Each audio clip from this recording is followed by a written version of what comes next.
Bonjour à tous.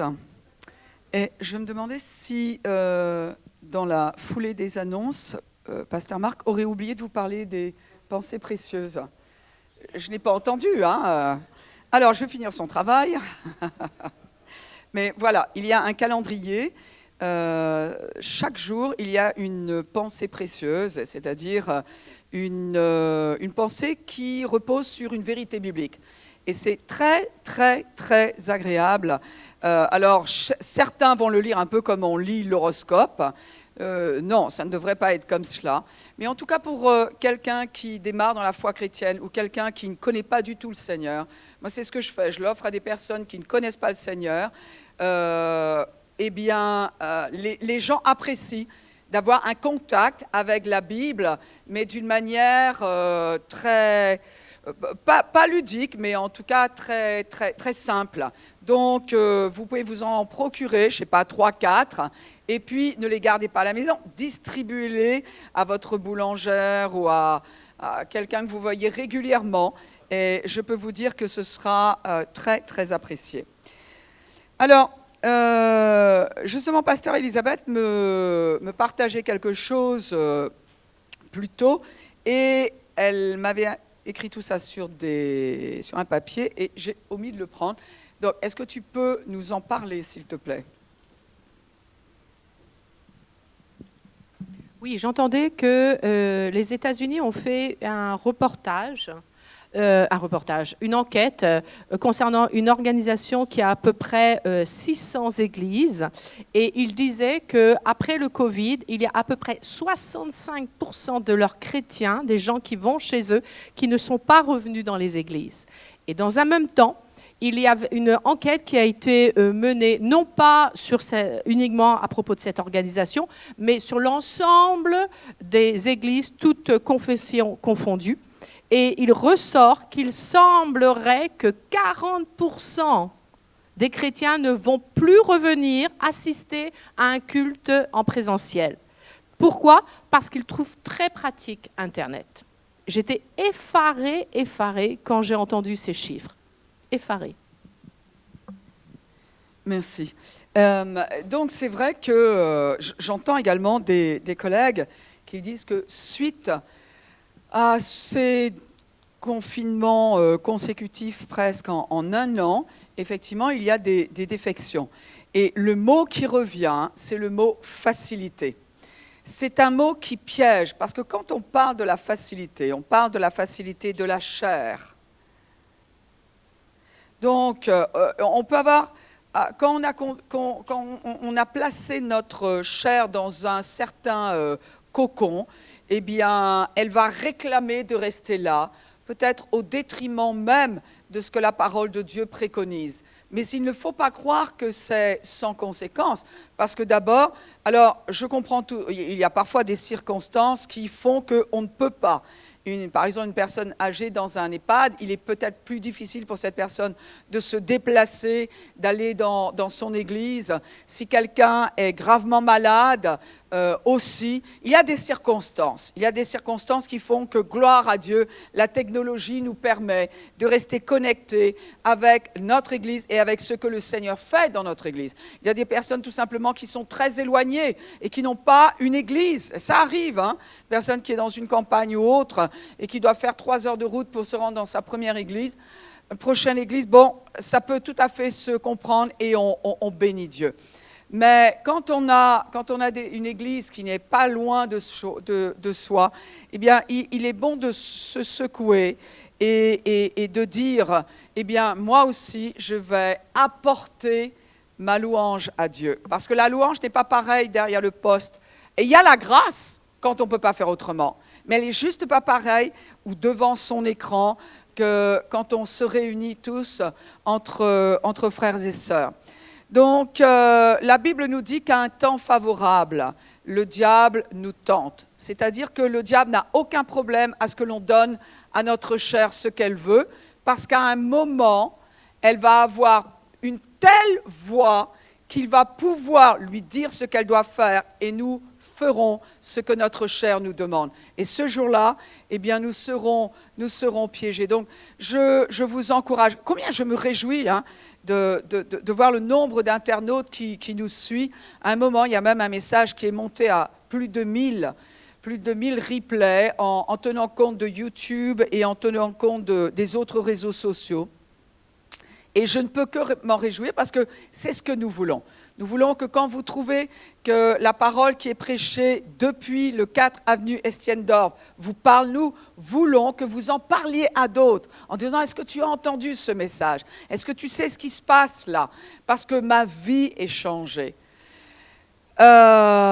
Mais nous vous encourageons aussi, eh bien, ne faisons pas partie de ce pourcentage très élevé. Pourquoi? Parce que cela veut dire que tout ce qui se passe ici est en train de nourrir ceux qui ne veulent pas.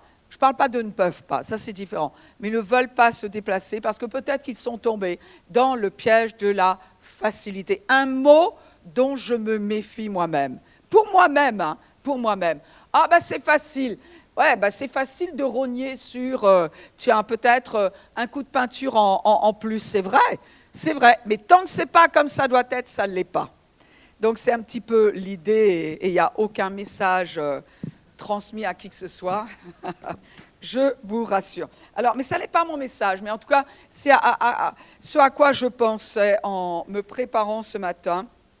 Et donc, les chiffres qui m'ont été communiqués, bien évidemment, ils m'ont parlé, ils m'ont confirmé cela. Alors, vous savez que nous avons entamé une nouvelle série qui repose sur ce verset que nous avons étudié ensemble et que nous allons entendre au cours des semaines à venir. Un verset, alors je ne l'ai pas donné à la technique, mais vous allez le trouver sans difficulté. Romains chapitre 8. Romains chapitre 8.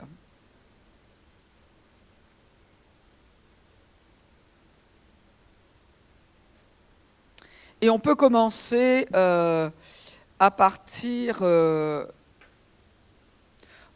du verset 16 jusqu'au verset 21. Il est dit, « Or, si nous sommes enfants, donc enfants de Dieu, puisque nous avons accepté le Seigneur, nous sommes nés d'en haut, la nature du Père a fait de nous des enfants, nous avons sa nature. » Et il dit, si nous sommes enfants, nous sommes aussi héritiers, ce qui est vrai dans le naturel. Mais dans l'esprit, ça l'est aussi. Héritiers de Dieu et co-héritiers de Christ, si toutefois nous souffrons avec lui, afin d'être aussi glorifiés avec lui. Donc je reviendrai ultérieurement sur ces derniers mots, parce que les gens pourraient croire que si je paye pour mes péchés, alors je souffre avec lui, et là je mérite de partager la gloire de Jésus-Christ. Non, ça n'est pas ce qu'il est dit. Nous n'avons pas à porter ce que Christ a porté à la croix. Là, il y a des choses qui sont dans ce monde qui font partie de la malédiction. Comme par exemple la maladie, comme par exemple la pauvreté. Et je parle de la malédiction à l'origine, quand le premier Adam, quand le premier couple de la race humaine a péché, ils ont ouvert la porte à la malédiction sur terre. Donc sur terre, il y a cette malédiction. Mais en Christ, j'ai été racheté. C'est-à-dire que c'est dans le monde, mais ça n'est pas pour moi. On verra ça plus tard.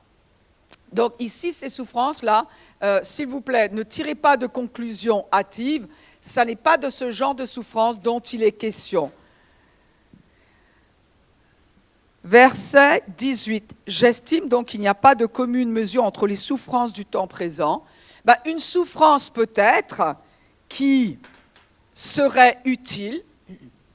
Peut-être qu'un jour je vais reprendre ce verset, ce sermon. Il y a des souffrances qui sont utiles et il y en a d'autres qui sont complètement inutiles. Payer pour nos péchés en disant, eh bien, je vais rester malade pour payer pour mes péchés, c'est complètement inutile. accepter la pauvreté parce que je ne mérite pas que Dieu me bénisse, c'est complètement inutile. Parce que Christ a payé. Vous voyez ? Mais en revanche, il y a des souffrances qui sont utiles. Par exemple, quand j'ai commencé dans le ministère, j'ai commencé à zéro. Et oui, j'ai souffert du manque d'argent. Mais ce n'est pas parce que je voulais prouver quelque chose à Dieu. Oui, j'ai souffert du manque de confort. Oui, j'ai enduré beaucoup de choses. C'était une souffrance qui était utile. Et la Bible dit ce type de souffrance-là, accepter de se taire, parce qu'on ne peut pas toujours se justifier. À qui ça n'est pas arrivé, cela? Parce que tout simplement, les réponses que vous donneriez à vos proches ou que vous donneriez à vos collègues de travail, vous savez qu'elles n'aboutiraient à rien.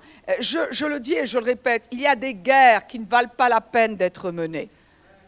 Et donc, dans ce cas-là, on souffre de ne pas pouvoir avoir meilleure apparence. On souffre de ne pas pouvoir avoir meilleure figure. On souffre peut-être d'être taxé d'une rumeur ou d'une réputation au travail.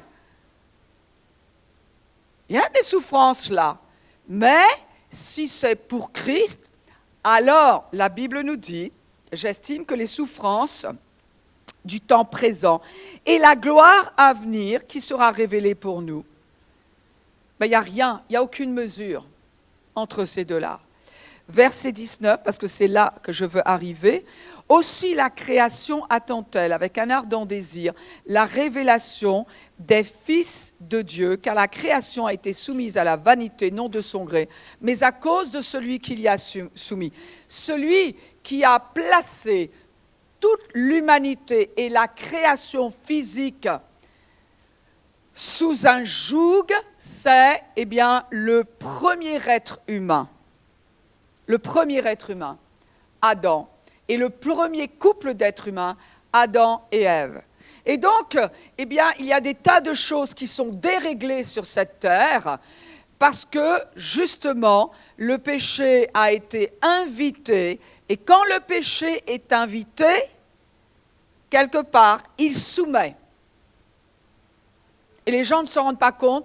Pourquoi ? Parce que les gens sont plus attirés par les plaisirs du péché, sans oublier que ce plaisir va se transformer, la Bible nous dit, en gravier dans la bouche. Bonne digestion. Mais en tout cas, la terre n'est pas comme elle devrait être. Et depuis que le péché est entré dans le monde, l'être humain ne sait plus qui il est. Alors j'aimerais que l'on parle de l'identité de Christ, parce qu'il est dit que la création, quelqu'un attend de voir qui sont les fils de Dieu. Je vous ai expliqué la dernière fois que le mot manifestation, qui est traduit par révélation dans d'autres versions, ça n'est pas une révélation de « Ah, je vois qui tu es ». Non, c'est une révélation intérieure, c'est-à-dire « Je vois qui je suis ». Et donc, la création, l'humanité et même la création physique attend que les fils de Dieu, que ceux qui sont nés de nouveau, réalisent qui ils sont. Parce que tant qu'ils ne savent pas qui ils sont en tant que fils de Dieu, ils vivent comme les autres. Ils vivent comme des victimes de la chute. Ils vivent comme des victimes du dérèglement.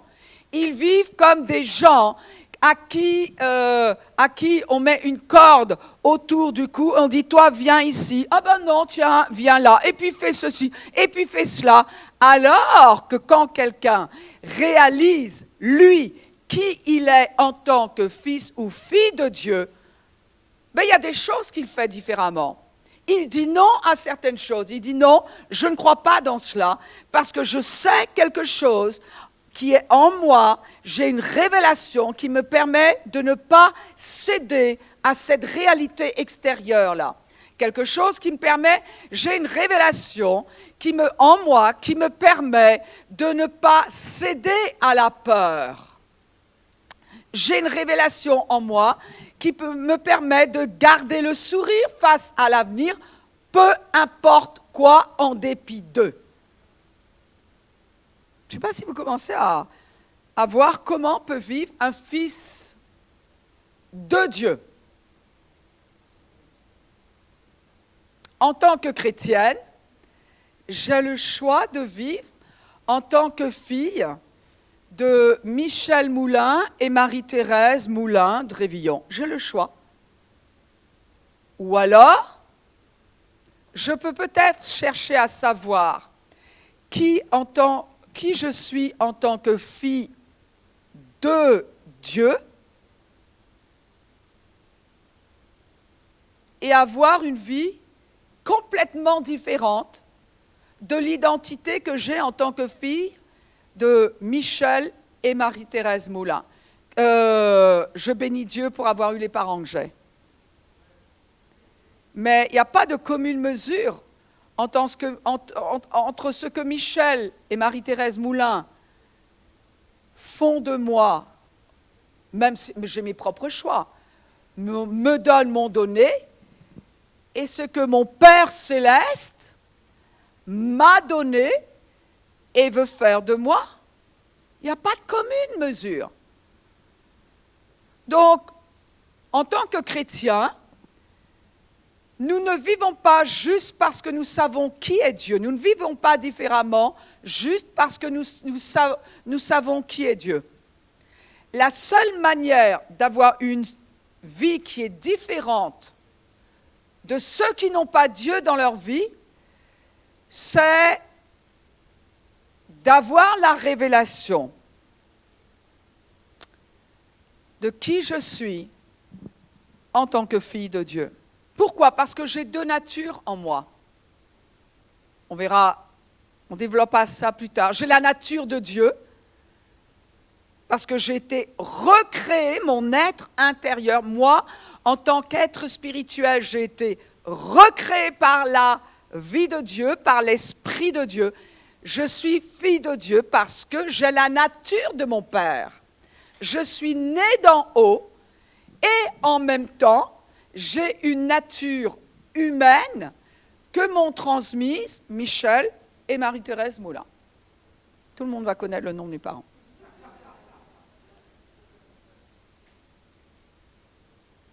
Et toute ma vie, j'aurai à choisir d'après quelle nature je vais vivre et faire des choix. Parce qu'il se pourrait, peut-être, que je découvre qu'il y a même une opposition entre la nature humaine que je porte, mon éducation naturelle, mon savoir humain, transmis ou acquis, et la nature spirituelle que mon Dieu m'a donnée et l'éducation que Dieu veut que j'acquière d'après la révélation de qui je suis en Christ. Alors j'aimerais vous donner quelques exemples, histoire de commencer à mettre le pied à l'étrier sur le sujet. Et je pense que nous allons passer plusieurs semaines. Alors, j'aimerais vous parler de Jean Rochefort. Certains savent qui il est, les plus jeunes ne savent pas que son premier, c'est un acteur qui est décédé en 2017. Et sa fille a voulu parler de lui et écrire, faire un livre à sa mémoire. Et quand j'ai entendu, il se trouve que j'étais dans ma voiture et puis j'ai juste entendu quelques phrases comme cela de Clémence Rochefort. Et ça m'a parlé parce que je savais que je devais prêcher sur ce sujet-là. En octobre, elle en a parlé. Et donc Jean Rochefort est un acteur français très connu. Son premier film, c'était Le Masque de fer, en 1962. Les plus jeunes d'entre nous pensent que nous sommes encore des Gaulois, mais qu'il y a des Gaulois au milieu de nous, mais non, nous sommes tous descendants, mais il n'y a aucun Gaulois parmi nous. Mais c'est vrai que c'est une date maintenant qui fait parler d'elle peut-être. Mais en tout cas, il a joué aussi dans Le Retour du Grand Blond, le Grand Blond avec une chaussure noire. Nous irons tous au paradis, et j'espère de tout mon cœur qu'il y est. Courage, fuyons, enfin, ça c'est juste quelques titres comme cela. Et voici ce qu'elle a écrit de son père. Donc, un acteur qui était connu. Son caractère et son humilité, c'est tout ça que j'ai retenu de lui. Il s'est quand même plus que débrouillé dans la vie, tout en restant humble et en ne croyant jamais en lui. Donc, Clémence aurait besoin de connaître la définition de l'humilité, parce qu'ici, elle associe l'humilité avec le fait de ne pas croire en soi. Et je me demande ce que le fait de ne pas croire en soi et peut-être de ne pas savoir ce que l'on peut faire, mais à vrai dire, il n'y a qu'en Christ que l'on peut découvrir qui l'on est. Pourquoi ? Parce que la Bible nous dit dans Colossiens que la vie de l'être humain, elle est cachée en Dieu, mais elle est révélée en Christ. Donc si quelqu'un ne veut pas de Dieu dans sa vie, il ne saura jamais qui il est. Si quelqu'un n'est pas uni à Christ, il ne saura jamais qui il est et ce qu'il peut faire. Et elle continue, cette modestie et ce manque d'assurance paraissent avoir construit et suivi l'acteur tout au long de sa brillante carrière. Un an avant son décès, il dit même à sa femme Françoise Vidal, écoutez, qu'il aurait, un an avant sa mort, c'est-à-dire en 2016, son premier film était en 1962 et il est possible qu'avant, il soit même monté sur les planches. Souvent, c'est ce qui arrive, ils font un peu de théâtre avant. Ce grand acteur a dit un an avant son décès qu'il aurait aimé être un grand acteur. Et sa fille de dire, c'est vrai que c'est étonnant, il était sincère, ce que je veux bien croire. On a du mal à imaginer Jean Rochefort pris par le trac, et pourtant, Clémence Rochefort se souvient d'un échange frappant entre eux, alors qu'il avait déjà 80 ans avant le tournage d'un film. Il a dit, Clémence, je ne vais pas y arriver. Je ne connais pas bien mon texte. C'était faux. Il était toujours très angoissé, confirme sa fille, qui doit le rassurer. Et repose-toi, c'est bon, tu as tout prouvé. Elle le décrit comme quelqu'un plein d'autodérision, beaucoup de recul, drôle. Il disait toujours, on se doit d'être des buvards à émotions quand on est comédien, un passionné avec beaucoup de doutes. C'était merveilleux tous les paradoxes qu'il avait. Merveilleux, non, parce qu'il en a souffert. Il en a souffert de ces paradoxes. Donc, ici, on a l'exemple de quelqu'un qui est archi connu en France. Quelqu'un que tous s'accordent à dire c'était un très grand acteur, mais qui, lui, ne pouvant pas se voir comme un très grand acteur, agissait, parlait, vivait comme s'il n'en était pas un. Tout le monde disait, mais si, Jean, tu es un grand acteur. Un an avant sa mort, il pensait toujours qu'il était un pitre acteur. Cela veut dire que ce que l'on perçoit de soi-même va finir par avoir des répercussions sur les choix, les émotions, la manière de penser, les paroles que l'on a. Vous savez, je me souviens d'une jeune femme, un jour que j'ai croisée, et qui était tellement belle qu'elle aurait pu être mannequin. Et cette femme se trouvait moche. Je n'en revenais pas. Je ne peux même plus vous décrire son visage parce que ce n'est pas ce qui m'a marqué. Mais c'était le choc de la réflexion. Cette jeune femme était belle, aurait pu être mannequin, mais ce qu'elle voyait d'elle-même, l'image intérieure, vous voyez cette image-là sur le miroir, c'est l'image intérieure qu'elle avait d'elle-même. Alors, quand on se voit autrement que la vérité, on vit en fonction de ce que l'image intérieure que l'on a de soi.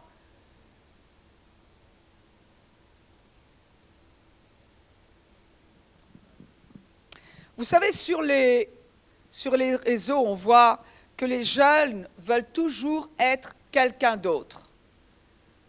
Alors, ils cherchent une image, l'image de Nabila, l'image de, allez, Georges Clooney pour les autres, l'image de tel footballeur, l'image de tel... Et ils vont après cette image pour parvenir à cette image qui représente le succès, une place dans la société. Pour avoir cette image-là, très souvent, ils sont obligés. Alors, c'est ahurissant de voir une jeune dans la vingtaine qui a subi tellement de chirurgie esthétique pour essayer de ressembler à une autre image, essayer de s'approprier, essayer de devenir qu'elle a... D'abord, elle démarre en général avec beaucoup de dettes dans la vie et ne ressemble même plus à rien. Non pas que l'autre ne ressemble à rien, mais que elle, sa personnalité ne ressort plus. Pourquoi ? Parce qu'elle essaie de changer l'image intérieure qu'elle a d'elle-même. Elle ne sait pas qui elle ne veut pas de qui elle est, alors elle essaie d'avoir l'image de quelqu'un d'autre. Pourquoi ? Pourquoi est-ce que nous cherchons l'image de quelqu'un d'autre ? Nous aspirons à la réussite, tous les êtres humains. Il faut avoir quelque chose de cassé en nous pour ne pas y aspirer. Nous aspirons, pourquoi ? Parce que l'être humain, il est fait pour la grandeur, il est fait pour régner. Alors on cherche l'image de quelqu'un d'autre. Pourquoi ? Parce que tous les êtres humains sont faits à l'image de Dieu. Vous parlez de quelqu'un qui réussit, vous parlez de quelqu'un qui est beau, vous parlez de quelqu'un qui est puissant, oui, de quelqu'un qui est amour aussi. Donc il y a cette quête dans l'être humain d'une image. Le péché a cassé notre image. Le péché amène la culpabilité. Le péché amène l'infériorité. Le péché amène la condamnation. Cette image est cassée. D'ailleurs, tu peux, Ariette, faire remonter cette image dans la chaîne et la donner cassée du miroir.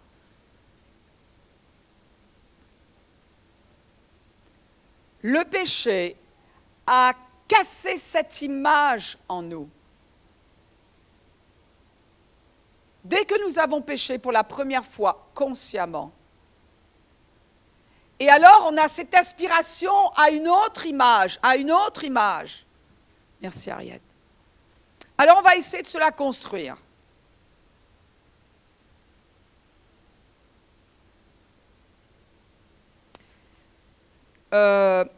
Oscar Wilde a dit « Soyez vous-même, tous les autres sont déjà pris. » C'est excellent.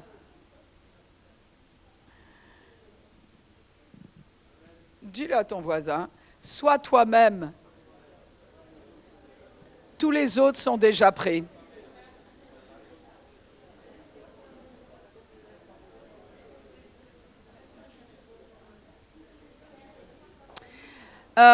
En continuant sur le sujet, vous ne pouvez pas savoir ce que ça fait de rencontrer quelqu'un qui est multimillionnaire et qui vit, qui pense, qui parle comme un pauvre. J'en ai rencontré des gens comme ça. Des multimillionnaires, des gens qui, c'est pas quelque chose qu'ils cachent, ça se sait, mais ils marchent comme quelqu'un qui... Vous savez, quand quelqu'un est là où il devrait être, quand il a une bonne image de lui-même, il a une démarche. Il a une démarche qui est pleine d'assurance. il se tient droit.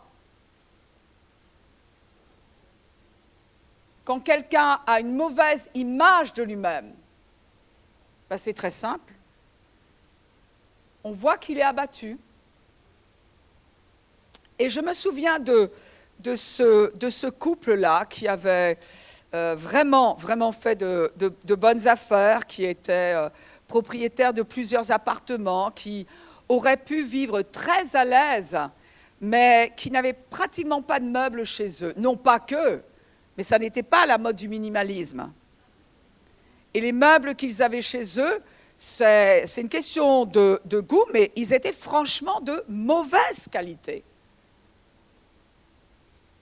Les vêtements qu'ils portaient, vous savez que, écoutez bien, la maladie, Jésus a dit qu'il est venu afin de nous délivrer de notre maladie. Et cela veut dire que à la croix, il les a portés.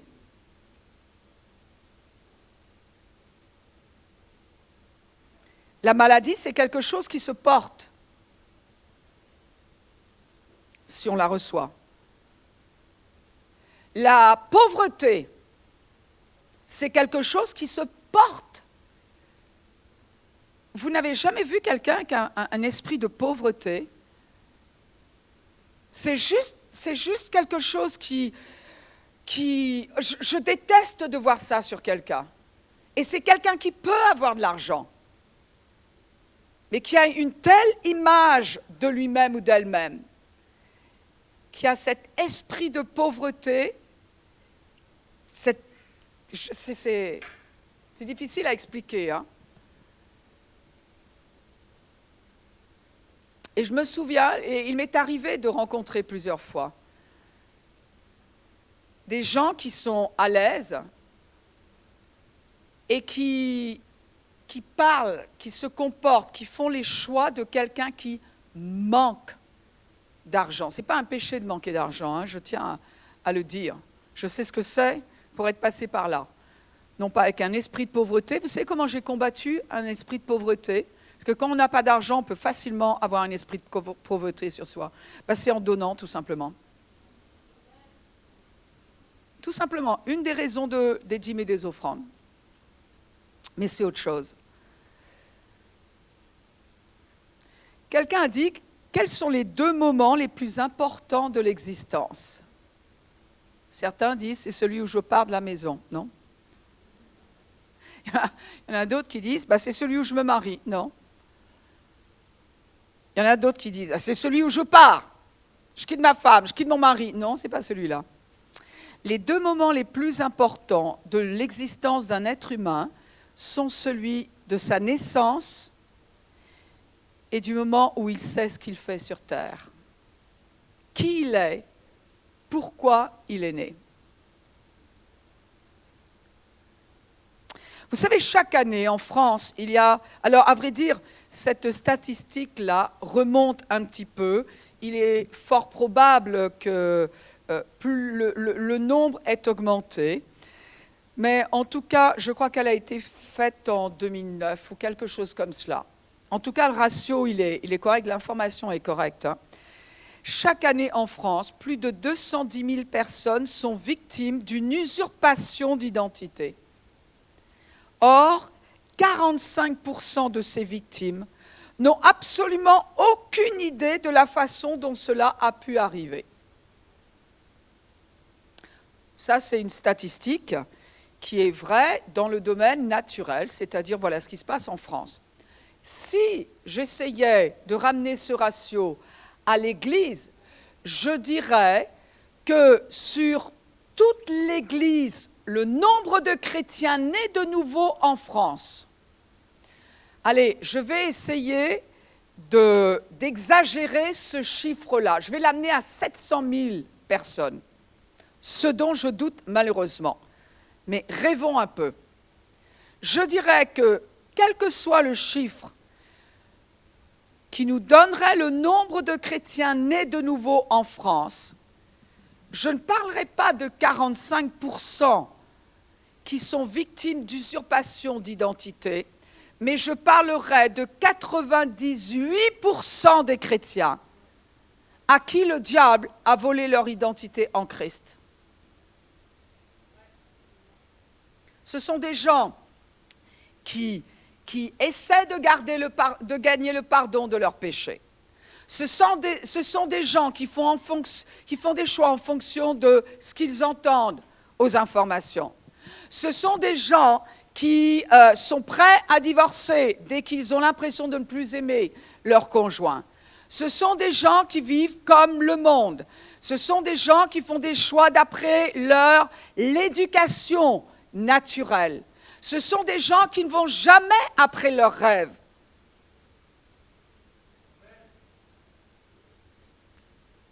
Ce sont des gens, quand ils ont un problème avec leurs enfants, ça y est, ils paniquent.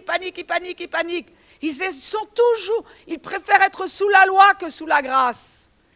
N'importe quel mensonge que le diable leur susurre à l'oreille devient vérité d'évangile. Donc ça n'est pas une mince affaire que les chrétiens soient révélés à eux-mêmes d'abord, avant qu'ils le soient aux autres.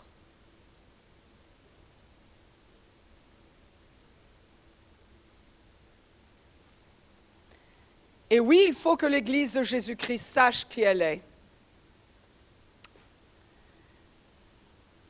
Il y a 7 manières de se faire voler son identité. Si tu ne sais pas qui tu es en Christ, si tu trembles quand il y a une mauvaise nouvelle, si tu ne vas pas après tes rêves, c'est que ton identité t'a été cachée en Christ. La réalité de qui tu es maintenant que tu es uni à Christ, héritier de Dieu, co-héritier avec Christ, ou elle t'a été volée. L'accès, j'en profite, l'accès à Internet sur les réseaux Wi-Fi publics ou non sécurisés. Tout le monde sait, si vous allez à l'aéroport, ce n'est pas le bon moment pour surfer sur Internet pour essayer de tuer le temps. Publication d'informations personnelles sur les médias sociaux, et on balance des informations, et on balance des photos, et il y a un petit malin qui regroupe tout, et qui un jour va savoir qui tu veux montrer que tu es. Faire réparer son ordinateur avec des mots de passe à l'intérieur ou des informations précieuses. Ça, c'est vrai. Je fais toujours attention à ça. Donnez vos informations personnelles aux personnes qui vous appellent ou vous envoient un courrier électronique. Jetez le courrier, les chèques, les documents financiers intacts à la poubelle. Laissez du courrier sortant dans votre boîte aux lettres. Permettre aux commerçants en ligne de sauvegarder votre numéro de carte de crédit. Vous savez, il y a un homme qui a été... ça s'est passé dans un autre pays. Il a été retrouvé nu, battu et amené à l'hôpital quand il a été retrouvé. Mais depuis plus de 8 ans, il ne se souvient plus de son passé ni de son identité. Personne ne sait qui il est. Il n'avait pas de papier d'identité sur lui. Personne ne sait qui il est.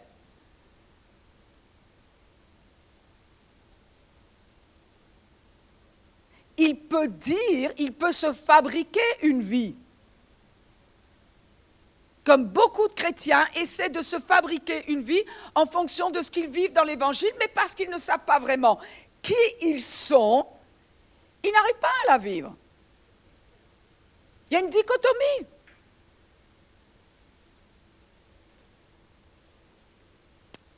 J'ai lu l'histoire d'un jardinier.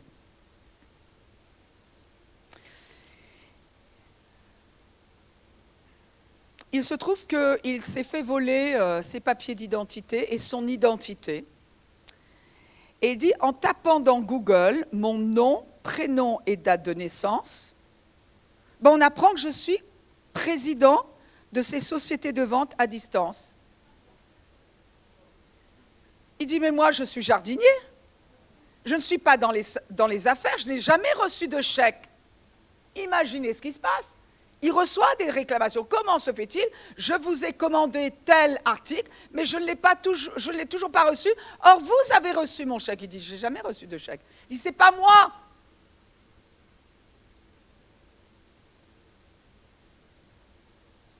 Thierry Plévenage le dit avec un sourire mi-figue, mi-raisin. Il dit « Parce que les conséquences de ce vol ne me font plus rire.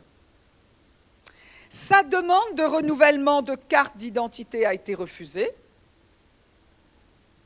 Et il dit « Il ne peut plus justifier officiellement de son identité. Avec ma femme, on voudrait acheter un bungalow, mais la banque refuse de monter le dossier sans pièce d'identité. » Ben oui. Il se fait arrêter par la police qui veut vérifier pour quelle raison il circule encore après 18 heures. Il ne peut plus montrer de pièce d'identité.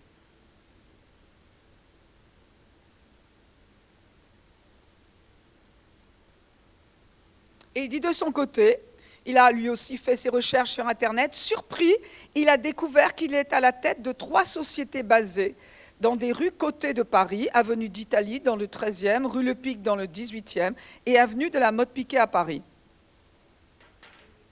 Moi, je me demande si quelqu'un vous a volé votre identité chrétienne et vous affuble de ce qui ne vous appartient pas, la maladie, le manque, la dépression, le non-pardon. Est-ce que quelqu'un essaierait de vous faire vivre contrairement à qui vous êtes, unis à Christ? C'est sérieux. Il faut que l'on se penche sur cette question d'identité. Pour une même raison, je me souviens, quand nous étions encore pendant toutes ces années à l'hôtel, au Parc Hôtel, nous avons déménagé de Menton, nous sommes venus sur Nice, et nous avons été quelques années, gloire à Dieu, ces années sont derrière nous, nous avons été au Parc Hôtel. Et je me souviens que nous étions dans la plus grande salle du Parc Hôtel. Vous vous rappelez? Oh, les hauts plafonds, des lustres, alors tout n'était pas glorieux, mais hein? Pour certains, ça l'était, parce que déjà, il avait 4 étoiles tombantes. Filantes, les étoiles. Bon, il est en restauration, hein, ils sont en train de le rénover, là. Il avait 4 étoiles. Alors ça a impressionné certains, déjà. Et puis, c'est là qu'il fallait que nous soyons. Parce qu'il y avait des plus petites salles. Seulement, nous étions une église avec beaucoup d'ambition. Donc, pour vivre à la hauteur de nos ambitions, il n'était pas question que l'on reste dans des petites salles qui ne parlaient pas d'ambition. Donc, nous avons dit, c'est dans cette salle que nous allons aller, parce que c'est là que nous allons. Ça semble incroyable comme phrase, hein? Et pourtant, donc nous sommes allés là, et je me souviens de quelqu'un qui n'est plus parmi nous parce qu'il a eu d'autres choix dans la vie, qui était en colère de ce qu'à l'époque, nous payions 600 € par mois. Oui, tu comprends, pasteur, on pourrait mettre cet argent ailleurs par dimanche, parce que ça fait trop, regarde, on n'a pas besoin de cela. Ça dépend qui tu es. Moi, je ne peux pas me voir dans une autre pièce. Je ne peux pas voir mon église telle que je la vois avec la petite pièce à 200 € que tu me demandes de payer. Pourquoi? Parce que nous ne voyons pas la même chose.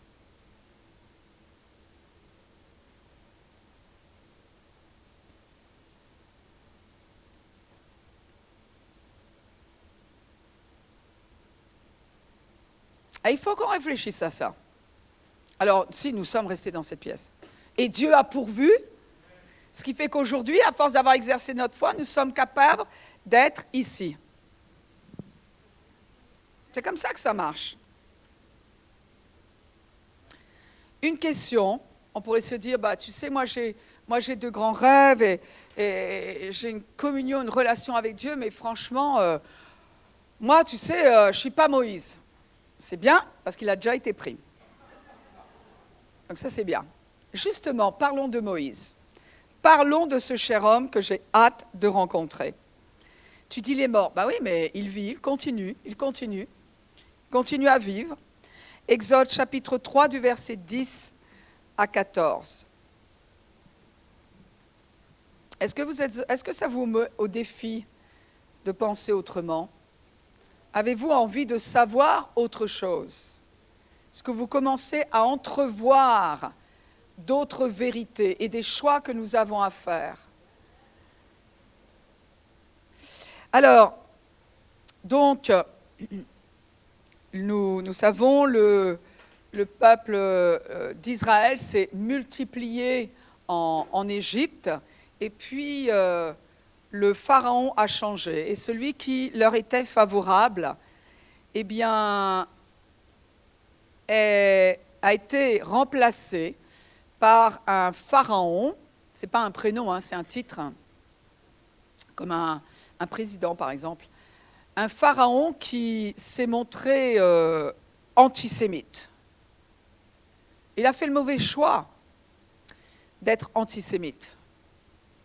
Et en même temps, cela correspond, ou de toute façon, selon les prophéties bibliques, Dieu avait annoncé que le peuple d'Israël, eh bien, sortirait de ce pays et sortirait fort de ce pays, alors qu'à cette époque, eh bien, il n'était plus qu'un peuple esclave. Et comme à chaque fois que Dieu veut faire quelque chose, il se suscite quelqu'un, et là, il va chercher notre ami Moïse. Et il dit, maintenant, verset 10, « Va, je t'enverrai auprès de Pharaon, et tu feras sortir d'Égypte mon peuple, les enfants d'Israël. » Moïse dit à Dieu, « Mais qui suis-je pour aller vers Pharaon et pour faire sortir d'Égypte les enfants d'Israël ?» Dieu dit, « Je serai avec toi, et ceci sera pour toi le signe que c'est moi qui t'envoie. Quand tu auras fait sortir d'Égypte le peuple, vous servirez Dieu. » Pourquoi est-ce qu'on sort de l'esclavage? Pour servir. Vous servirez Dieu sur cette montagne. Dieu dit, Moïse dit à Dieu, « J'irai donc vers les enfants d'Israël, et je leur dirai, le Dieu de vos pères m'envoie vers vous. Mais s'ils me demandent quel est son nom, que leur répondrai-je? » Dieu dit à Moïse, « Je suis celui qui suis. » Et il ajouta, « C'est ainsi que tu répondras aux enfants d'Israël. Celui qui s'appelle Je suis m'a envoyé vers vous. » Alors ici, on se rappelle, on connaît le grand Moïse. Vous vous rappelez? Oh là là, cet homme de Dieu, cet homme qui a une communion avec Dieu, cet homme que le peuple d'Israël suit. Il y a des miracles qui se font. Il se trouve devant la mer Rouge et il commande à la mer Rouge de s'ouvrir en deux. Et hop là, deux grands murs se dressent, séparent la mer Rouge. Et le peuple, ils étaient extrêmement nombreux. Le peuple, des centaines de milliers, suivent cet homme de Dieu. Waouh! Et on admire Moïse. On admire Moïse. Mais ici, on découvre quand même que Moïse a eu de sérieux doutes sur qui il était. Au verset 11, Moïse dit à Dieu, « Mais qui suis-je » Alors ça fait bizarre. Qui suis-je pour aller vers le Pharaon et pour faire sortir d'Égypte les enfants d'Israël? La première réaction de Moïse ici, ce n'est pas transgenre. C'est le seul truc que j'ai eu le temps de chercher avec cette petite image-là. Et tout le monde peut se figurer ce qui s'est passé. Il entend le mandat de Dieu. Dieu place devant Moïse son rêve. Tu as un rêve et tu crois que c'est le tien. Non. Quand on a un rêve de faire ou de devenir quelque chose, ça n'est pas, nous ne sommes pas les créateurs. C'est quelque chose qui a été mis en nous. Et c'est ainsi que Dieu construit la société et fait avancer l'humanité. Le rêve d'aller sur la Lune, franchement, vous croyez que c'est humain ça? Le rêve de découper quelqu'un en deux pour voir comment est son cœur, afin de le réparer. Vous croyez que c'est normal ça?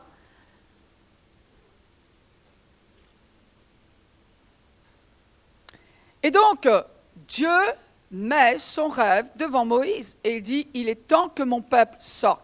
Et c'est toi qui vas le faire. Et la première réaction de Moïse, mais ben, je suis là. Je suis là, Seigneur, parle, je les sors tous, pas de problème, je suis ton homme. Non, c'est pas ce qu'il a dit. Il a dit, non, mais tu as vu qui je suis? À cette époque-là, Moïse avait passé 40 ans dans le désert. Avant de passer ces 40 ans, la Bible nous dit dans Actes, chapitre 7, qu'il avait été caché par sa mère sur le fleuve du Nil et que la fille du Pharaon l'avait trouvé.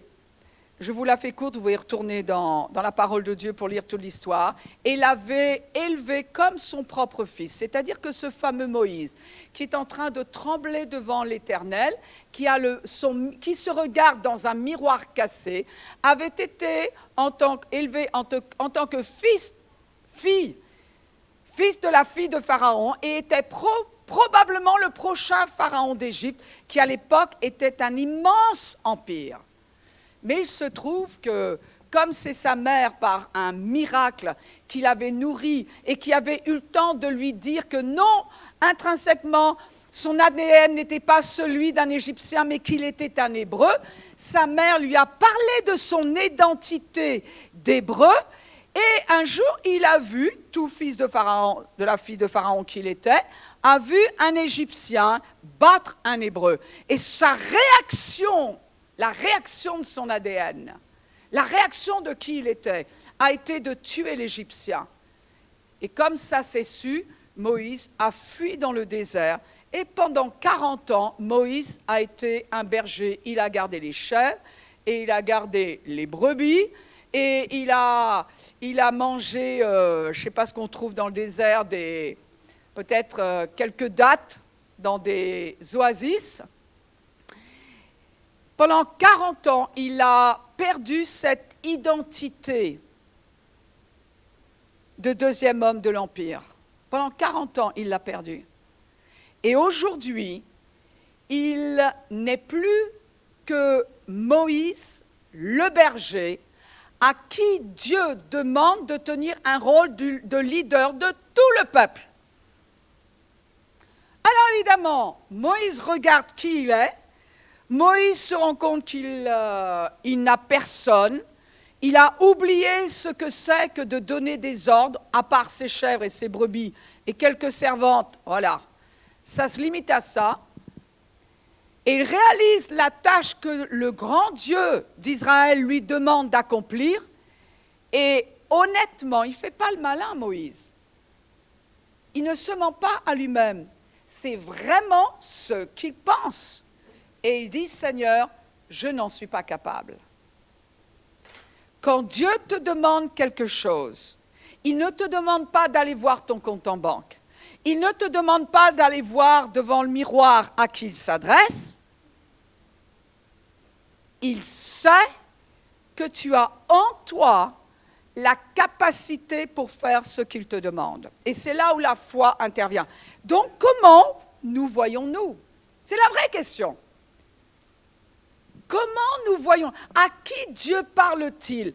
Dieu parle-t-il à mes capacités humaines? Dieu parle-t-il à l'éducation que Marie-Hélène Moulin a reçue de Michel et Marie-Thérèse Moulin?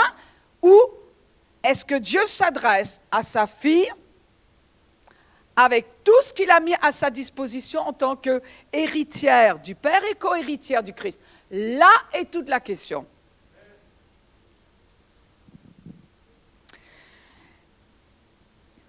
Verset 13, Moïse dit à Dieu, et donc Dieu lui dit, écoute, peu importe ce que tu me dis, moi je vais te dire que tu es capable et que je n'ai pas changé d'avis, j'entends ce que tu me dis, mais écoute la suite. Et donc Dieu lui dit, je serai avec toi. Ça aurait dû suffire. Je te dis que je pourvoirai. Ça aurait dû suffire. Je te dis que je le ferai. Ça aurait dû suffire. Franchement, je ne peux pas blâmer Moïse parce que j'ai fait la même chose à Dieu quand il m'a demandé d'accepter le pastorat. Donc je comprends.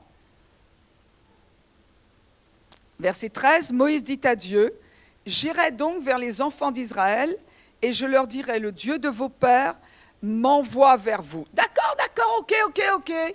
Tu dis que je suis capable. Écoute, si tu le dis, bon, c'est pas que j'y crois, mais tu le dis. Oui, mais s'ils me demandent quel est ton nom, que leur répondrai-je? Vous savez ce que Moïse est en train de dire? Mais il n'y a personne qui m'attend. Ils ne me connaissent pas.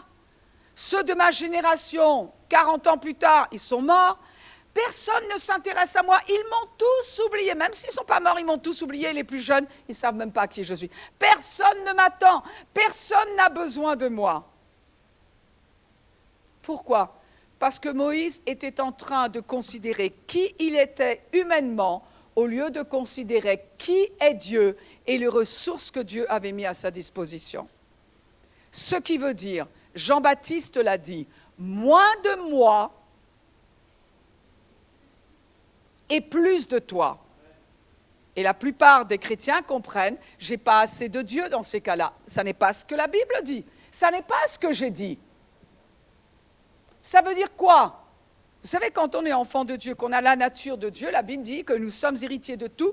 Tout ce qui est de Christ est en nous. Nous avons la même nature que lui. C'est pour cela que nous sommes co-héritiers avec lui.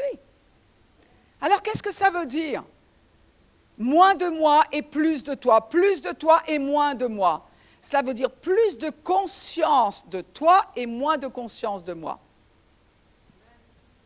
Et là, vous avez devant vous quelqu'un qui peut répondre à l'appel de Dieu. Je ne parle pas du pastorat, je parle de quoi que ce soit que Dieu vous demande de faire. La question est, comment vous voyez-vous? Et nous devons apprendre, quand nous trouvons une opposition entre notre identité dans le naturel et notre identité en Christ, eh bien oui, parfois il y a des choix à faire. Et les choix que nous avons à faire ne vont pas forcément s'accompagner d'émotions très agréables. Parce que parfois, il s'agit de décider, je vais me comporter comme un fils de Dieu ou comme une fille de Dieu. Je vais parler comme une fille de Dieu ou comme un fils de Dieu. Vous savez, parfois, ce n'est pas forcément « Waouh, je vais le faire, waouh, waouh, waouh ». Ce n'est pas forcément facile. C'est juste une décision. J'ai un choix à faire maintenant. Il y en a un des deux, vous comprenez, hein, qui va voir la gloire de Dieu et l'autre qui va voir la gloire de la chair.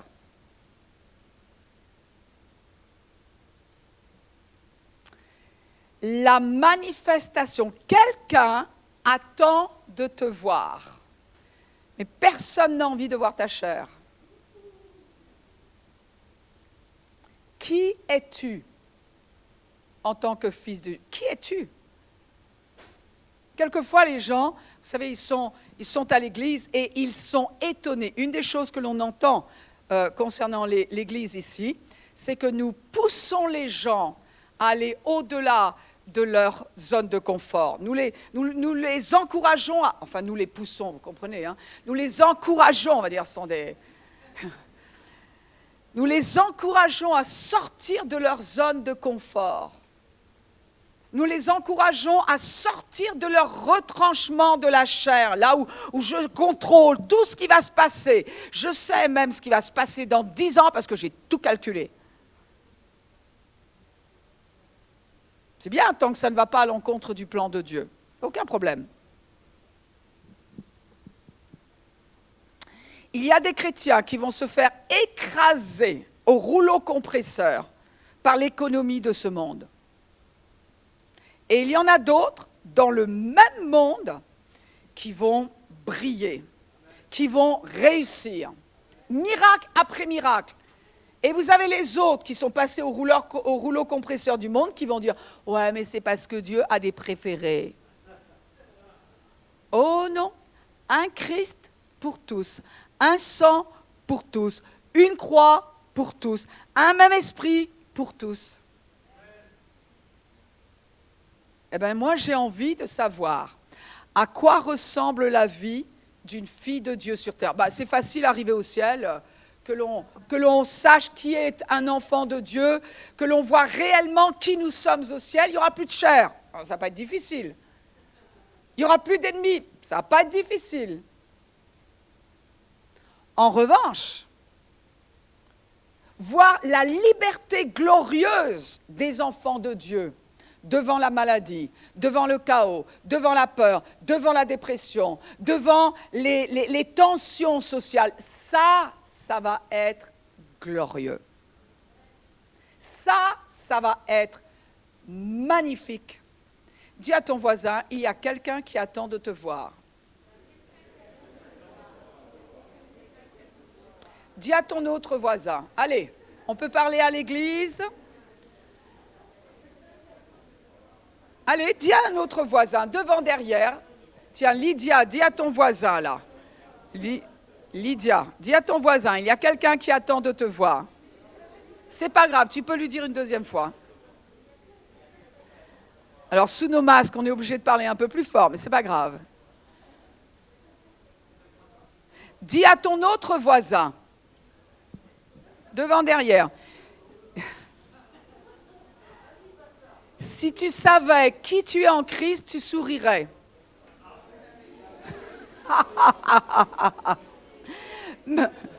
Même derrière ton masque. Dis à ton autre voisin, dis à ton autre voisin, en tant que fils de Dieu ou fille de Dieu, ton avenir est brillant.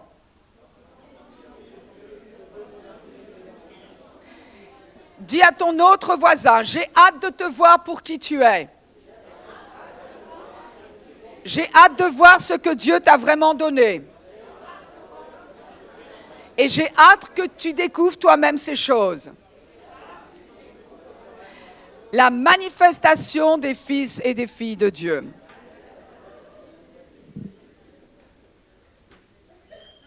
Gloire à Dieu. Gloire à Dieu, gloire à Dieu, gloire à Dieu. Seigneur, nous te bénissons. Oh, nous te bénissons.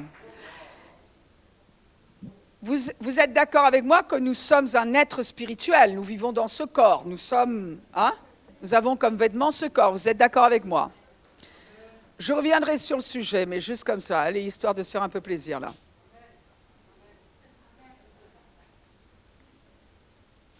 Vous êtes d'accord que nous avons la même nature que Dieu? Et vous êtes d'accord que ce qui est dans notre esprit a un impact sur notre corps? Alors, ou bien ce que j'ai dans mon esprit a un impact dans mon corps, ou ce qui est à l'extérieur a un impact sur mon corps. À moi de dire oui ou non à l'un ou à l'autre.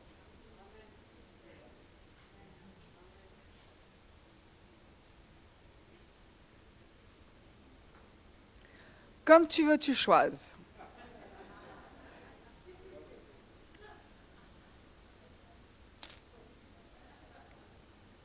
Comme tu veux, tu choisis.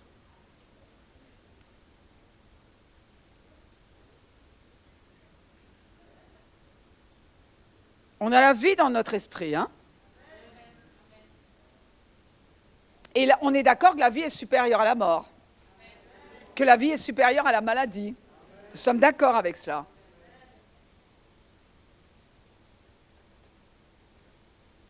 Moi, je me demande, qui es-tu en tant que fils de Dieu? Qui es-tu en tant qu'enfant de Dieu? Gloire à Dieu. Je vais vous laisser méditer sur ce que vous avez entendu. Je vous encourage à le faire passer, à inviter d'autres personnes à écouter ce message. Parce qu'il y a une église que l'on va voir. Je ne parle pas seulement de K21, oui, on va voir. Mais il y a une église sur terre que le monde va voir. Et la Bible parle de la liberté glorieuse des enfants de Dieu. Évidemment, si on regarde certaines circonstances, on dit je ne vois rien de glorieux. Change l'attention de ton regard. Parce que pendant qu'il y a des choses pas belles à voir, il y en a d'autres qui sont très belles à voir. La question est, que vois-tu? Gloire à Dieu. Je vais essayer de m'arrêter là. Seigneur, nous te bénissons parce que tu es bon. Merci mon Dieu de ce que tu nous donnes un esprit de sagesse et de révélation dans ta connaissance afin que nous sachions qui nous sommes en tant qu'enfants de Dieu. Et je m'attends, Seigneur, à ce que cette révélation, Seigneur, soit profonde, perçante, bouleversante. Et qu'à la fin de cette année, même à la fin de ce culte, déjà quelque chose ait changé en nous. Je prie au nom de Jésus. Amen. Vous voulez répéter après moi? Je suis qui Dieu dit que je suis.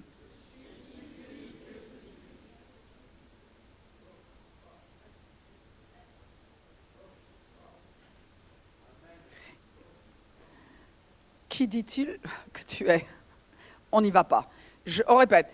Je suis qui Dieu dit que je suis. J'ai ce que Dieu dit que j'ai.